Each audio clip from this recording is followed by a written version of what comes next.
Hello, everyone. My name is Robert Barber.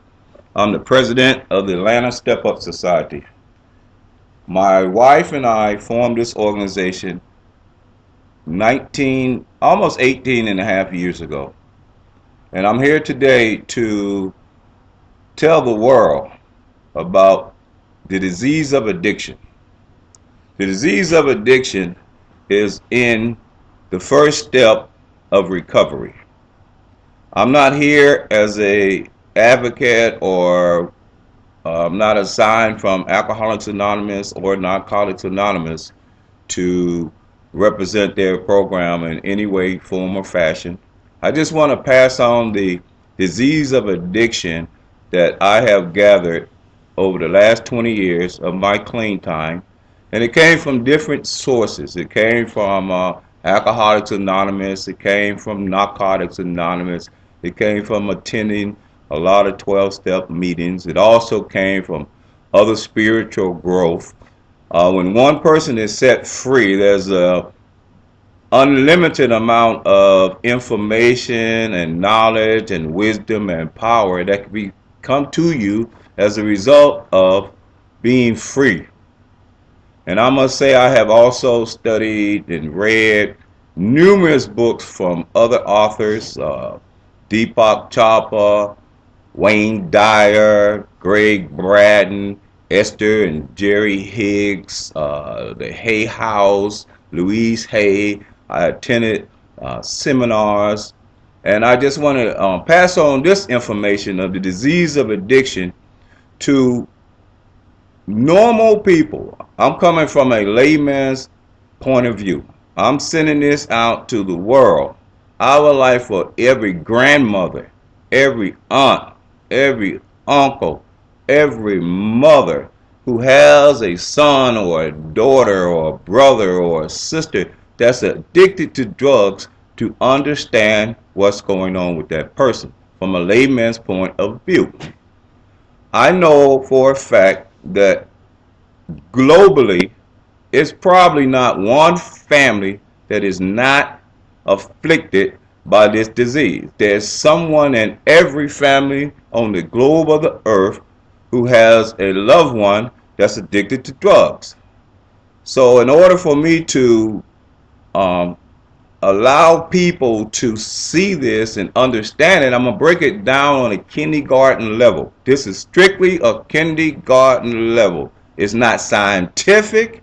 It's not medically. It is just basic 12-step disease of addiction knowledge that will explain what the addict, the alcoholic, the drug abuser is going through with their mind and their body. In recovery, we call this step one. Step one says we admitted we were powerless over alcohol, that our lives had become unmanageable.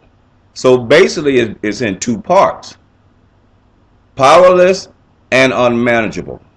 The unmanageable part, everybody around that comes in or around any person that's addicted to drugs and alcohol will know that that person is unmanageable.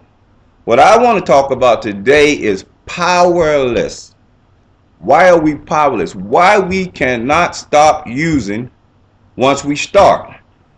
Why we can be different from our siblings. If a family has 2, 3, 4 children in the family, one is addicted to drugs and alcohol, why is that one person addicted and the other 3 are not? I'm here to show you exactly what's going on. We call it step one in recovery. Step one is broken down in 2 parts. We are powerless.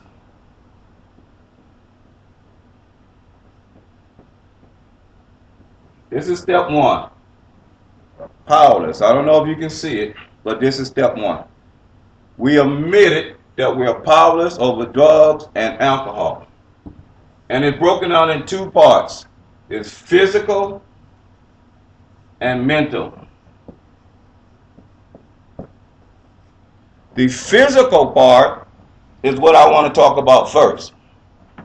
An addict or an alcoholic has a physical allergy to drugs and alcohol. It's just that simple. We are allergic to drugs and alcohol.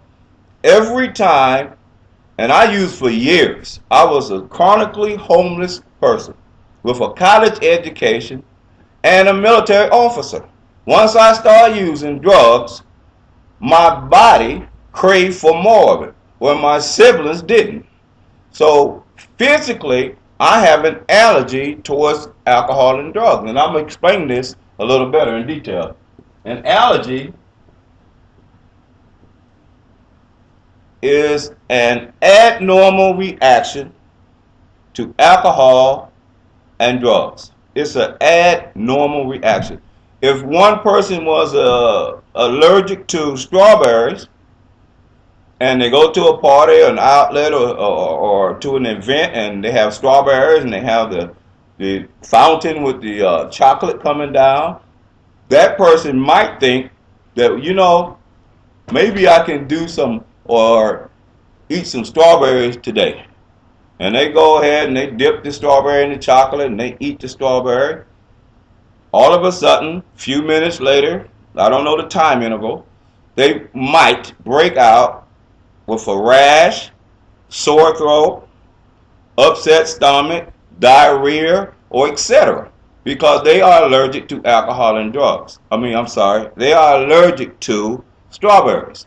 Well, in my case, I have an allergy and I am allergic to drugs and alcohol. And once I put any drug or alcohol into my system, I also break out.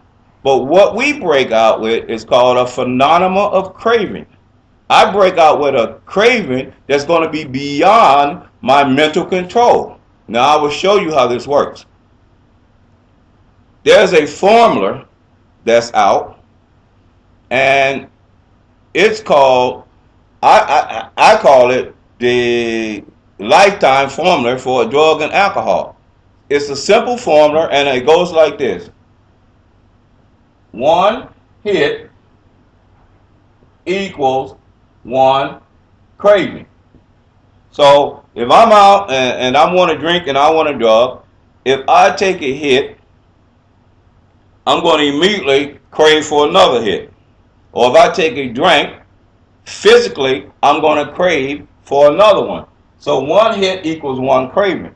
So if I'm already craving, I will need another hit. So hit number 2 equals 2 cravings.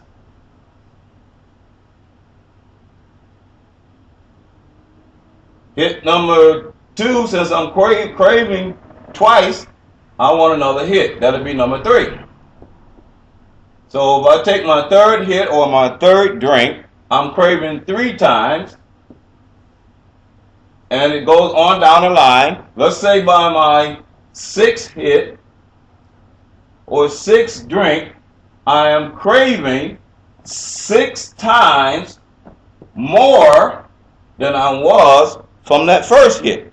This is the formula that never leaves the alcoholic or addict, the real alcoholic or the real addict. Once we take any drug or alcohol into our system, our bodies crave for more and more and more of it until the craving be so big that we call it chasing that monkey or trying to catch up with the first hit. It's impossible to do.